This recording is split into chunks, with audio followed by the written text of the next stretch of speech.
when two or more companies doing similar business go into liquidation and a new company is formed to take over their business. जब दो और दो से ज़्यादा companies जो same business करती है वो बंद होती है और एक न्यू कंपनी बनती है वो बिजनेस टेक ओवर करने के लिए, it is known as amalgamation. वो अमलगमेशन है। For example, if a new company C Limited is formed to take over A Limited and P Limited, which are existing companies, it is an instance of amalgamation। मतलब कि अगर एक company सी है वो form होती है take over करने के लिए ए लिमिटेड को, बी लिमिटेड को, जो कि एक एग्जिस्टिंग कंपनीज है, वो आता है अमलगमेशन के अंदर। एब्सॉर्प्शन, एब्सॉर्प्शन का मतलब है no new company is formed under absorption. कि एब्सॉर्प्शन में कोई नई कंपनी नहीं बनती है। When an existing company purchases another existing company, इसके अंदर होता है कि एक जो एग्जिस्टिंग कंपनी होती है वो दूसरी एग्जिस्टिंग कंपनी को परचेज कर लेती है। It is known as absorption. For example, if an already existing company named A takes over the business of B Limited, it is an example of absorption। Absorbing कब होती है? Generally the absorbing purchasing company is large company. जो absorb करती है वो large company होती है, और जो एब्जॉर्ब होती है, जो बेची जाती है, वो कंपनी स्मॉल, छोटी होती है साइज़ में। ऑब्जेक्टिव क्या है? To eliminate cut throat competition, competition को ख़त्म करना among the amalgamation companies. Absorption ख़त्म कर देते। To secure economies of large scale production, जब दो कंपनी मिल जाएंगी तो बड़े लेवल पे प्रोडक्शन होगा। To increase the capital for achieving the targets requiring huge investment, इन कैपिटल को बढ़ाती है। ए कंपनी है, बी कंपनी है, इसका अलग कैपिटल है, उसका अलग कैपिटल, दोनों मिलेंगे, कैपिटल बड़ा होगा, तो वो टारगेट अचीव करने में हेल्प करती है, जिसमें ह्यूज इन्वेस्टमेंट की ज़रूरत होती है। To utilise the services of high salaried expert, और हाई सैलरीड एक्सपर्ट का भी यूटिलाइज कर सकते हैं। To have better control over market and to distribute the manufactured goods in large area, market में बेटर कंट्रोल हो सकता है और गुड्स को लार्ज एरिया में डिस्ट्रीब्यूट कर सकते हैं। To attain all other advantages of combination. Reconstruction, reconstruction का होता है it is entirely of different nature, ये उन दोनों से डिफरेंट होती है बिल्कुल ही।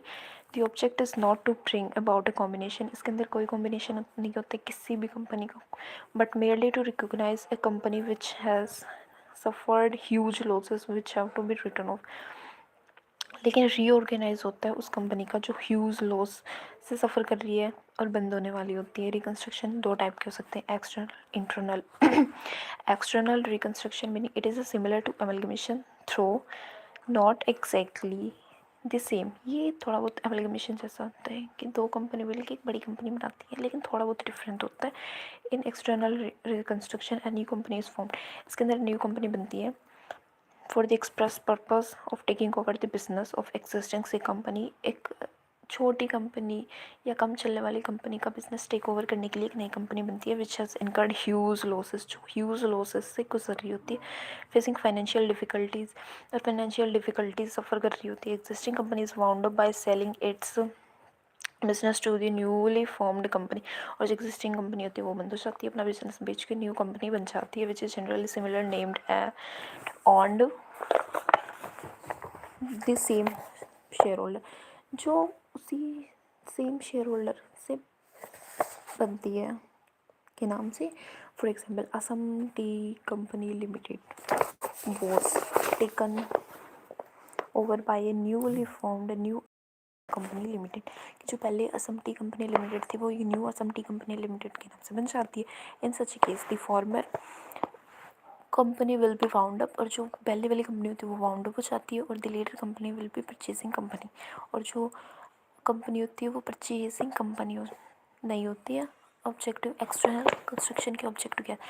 To write off accumulated losses of the past year and to bring down the value of assets to real. Write off करना जो भी लॉसेस हुए हैं पिछले सालों में, और एक न्यू एसेट्स बनाना to offer the shareholder the shares which truly represent the real worth of company, और शेयर होल्डर को वो शेयर ऑफर करना जो ट्रू रिप्रेजेंट करते हैं कंपनी के वर्थ को।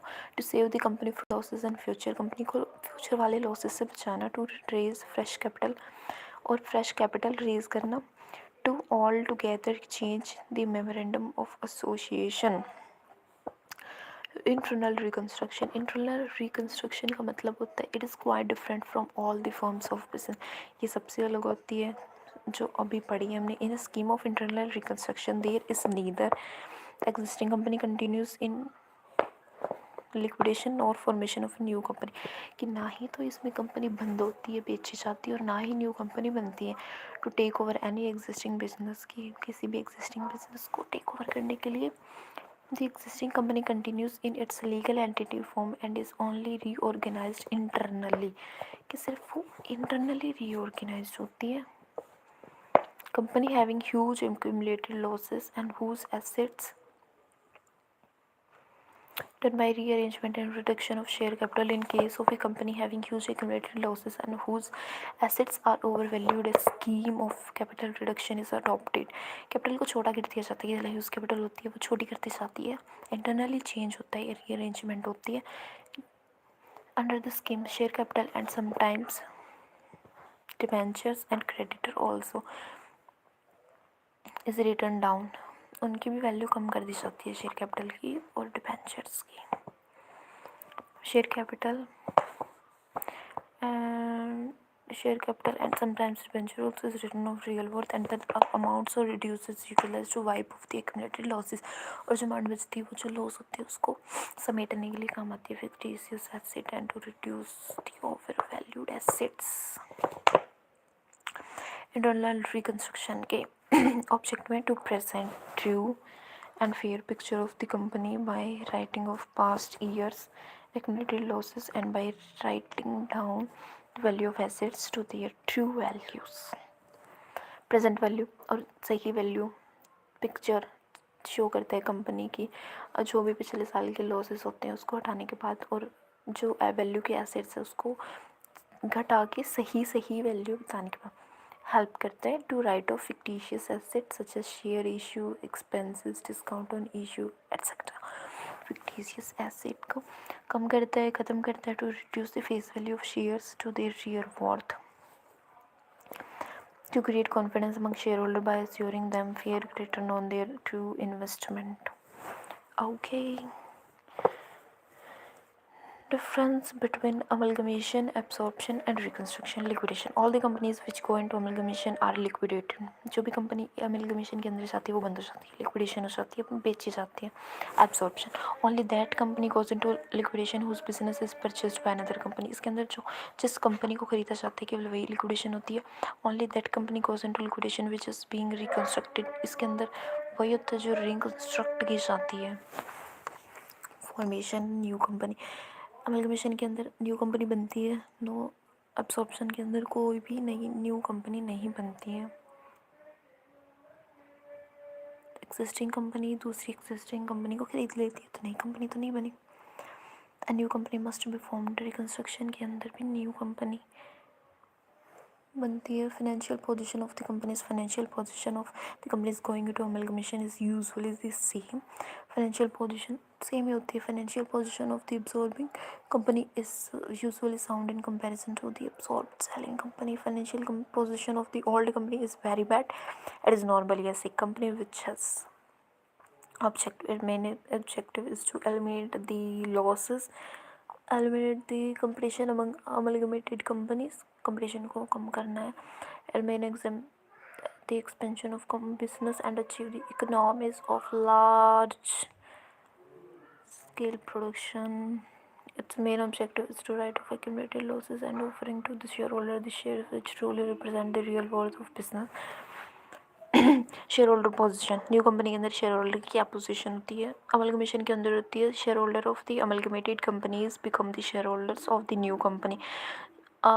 जो अमलगमेटेड कंपनीज के जो शेयर होल्डर होते हैं वो नई कंपनी के शेयर होल्डर बन जाते हैं। They normally continue to have proper proportionate share in the equity, और उनको नॉर्मली प्रोपोर्शनेट शेयर मिलता है न्यू कंपनी के अंदर। Purchasing company has on share holders, purchasing company जो परचेज करती है कंपनी उसके खुद के शेयर होल्डर होते हैं होल्डर्स, एंड दो share holders of the selling company में become the share holders of the purchasing company. और जो बिकी हुई कंपनी होती है उसके भी शेयर होल्डर परचेजिंग कंपनी के शेयर होल्डर बन सकते हैं।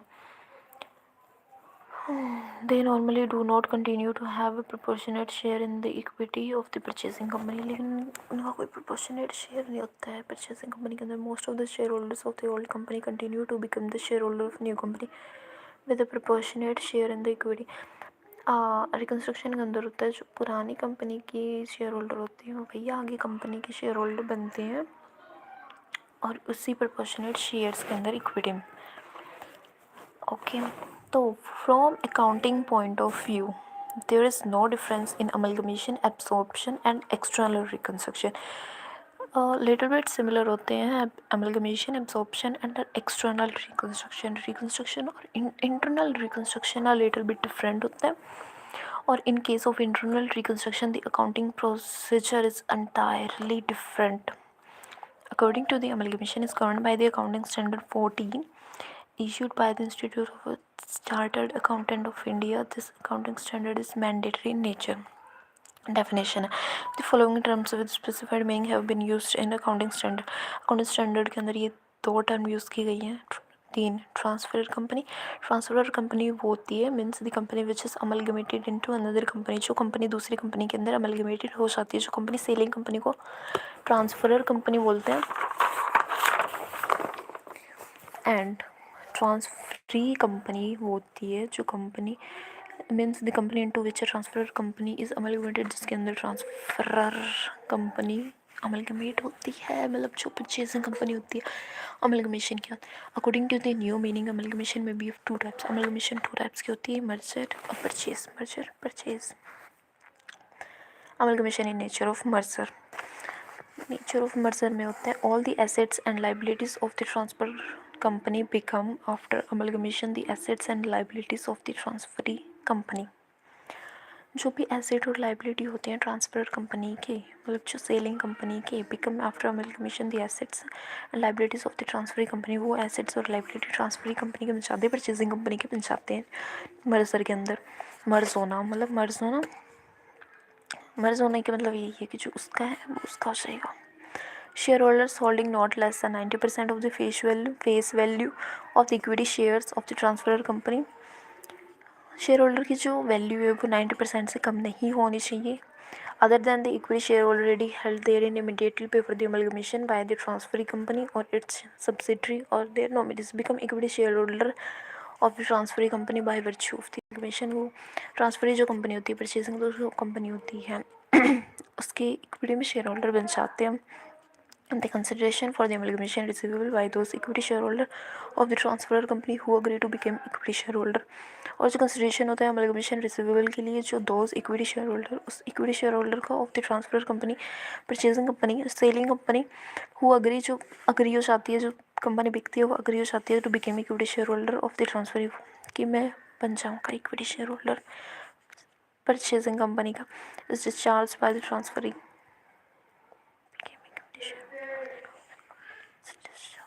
company wholly by the issue of equity shares in the transferring company except the cash may be paid in respect of any fractional shares. The business of the transferor company is intended to be carried on after the amalgamation by the transferring company. तो जो transfer company का है वो business carry रहते हैं amalgamation होने के बाद ट्रांसफर कंपनी का. No adjustment is intended to be made to the book value of the assets and liabilities of the transfer company when they are incorporated in the financial statement of the transferring company except to ensure uniformity of the accounting policies.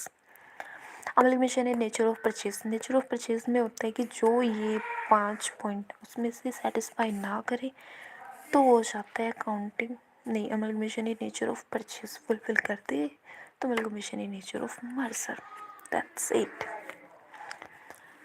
Difference करते हैं फिर next video में करेंगे important terms. Amalgamation in nature. Amalgamation in nature of purchase. Amalgamation in nature of purchase is an amalgamation which does not satisfy any or more of the 5 conditions stated above. Okay. Distinction between merger and purchase. Merger और purchase के अंदर क्या difference है कैसे अलग है.